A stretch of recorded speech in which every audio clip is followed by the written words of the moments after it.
Good morning all of you 1 2 3 law class से with Kabir में आपका एक बार फिर से स्वागत है। आज हम बात कर रहे हैं भारतीय संविधान यानी इंडियन कॉन्स्टिट्यूशन।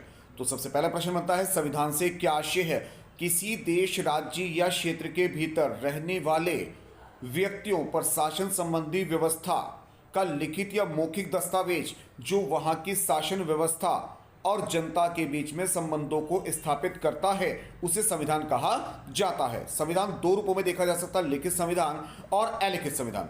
भारत का संविधान लिखित है और विश्व का सबसे बड़ा लिखित संविधान भारत का ही है। और अगर कहा जाए कि विश्व का पहला लिखित संविधान तो वह संयुक्त राष्ट्र अमेरिका का था। अलिखित संविधान आज भी यानी वर्तमान समय में भी ब्रिटेन और सऊदी अरब का जो संविधान है वो अलिखित रूप में ही माना जाता है, यानी कि वहाँ के जो शासक है उनके द्वारा कही गई बात या जो उनके द्वारा निर्णय लिए जाते हैं उसे ही सभी के द्वारा स्वीकार किया जाता है। जबकि भारत में ऐसा नहीं है। भारत में संविधान में लिखित बातों का ही सभी को पालन करना अनिवार्य होता है। भारतीय संविधान का क्रम। भारतीय संविधान की शुरुआत ब्रिटिश काल में हो चुकी थी। 1973 में रेगुलेटरी एक्ट जो बंगाल में शासन संबंधी नियमों की व्याख्या करता है। उसके बाद भारत शासन अधिनियम 1935 में आया था। इसके बाद है कैबिनेट मिशन जो 1946 में भारत में लागू किया गया। अब शुरुआत से समझ लेते हैं कि 1973 में रेगुलेटरी एक्ट कैसे कैसे आया और क्या क्या उस टाइम चरणबद्ध तरीके से इसको लाया गया। 1757 में प्लासी की लड़ाई हुई जिसमें ईस्ट इंडिया कंपनी की जीत हुई, यानी हम वो लड़ाई हार गए। उसके 7 साल के बाद बक्सर का युद्ध वो भी हम हार गए और बंगाल पर ईस्ट इंडिया कंपनी यानी अंग्रेजों ने अपना शासन स्थापित कर लिया। अब ब्रिटिश सरकार ने भारत की जो बंगाल का हिस्सा था वहां पर शासन संबंधी कानूनों को लिए जो दस्तावेज भेजा उसे ही रेगुलेटरी एक्ट कहा गया है। और रेगुलेटरी एक्ट भारत में 1773 में लागू कर दिया गया था। आगे बढ़ते हैं।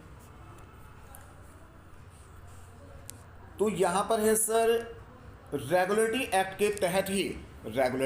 के तहत 1774 में कोलकाता में पहला सुप्रीम कोर्ट स्थापित किया गया और जिसके न्यायाधीश एलिजा एम्पे को बनाया गया।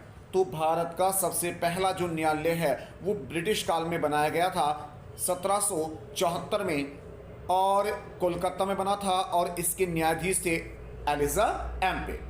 1935 का भारत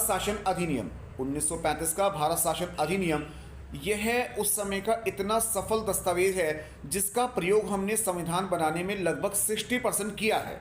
यानी कि अगर देखा जाए जब संविधान बना था तो उसमें कुल 395 अनुच्छेद थे और उसमें से 250 भारत शासन अधिनियम 1935 से ही ग्रहण किए गए थे।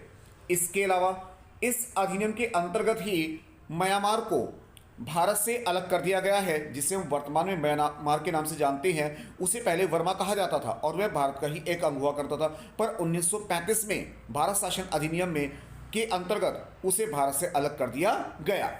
इसके अलावा भारतीय रिजर्व बैंक जो वर्तमान समय भी हमारा केंद्रीय बैंक है उसकी स्थापना 1 अप्रैल 1935 को की गई थी। तो इस तरह से आपने देखा कि भारत में 3 अधिनियम मुख्य रूप से प्रभावी रहे, जिसमें से सबसे पहला था हमारे पास रेगुलेटरी एक्ट, दूसरा था भारत शासन अधिनियम और तीसरा रहा है हमारे पास कैबिनेट मिशन जो 1946 में भारत में लाया गया। अगर आपको मेरा पढ़ाया अच्छा लगे तो मेरे चैनल को लाइक करें, शेयर करें, सब्सक्राइब करें। 1 2 3 law class with Kabir. Thank you.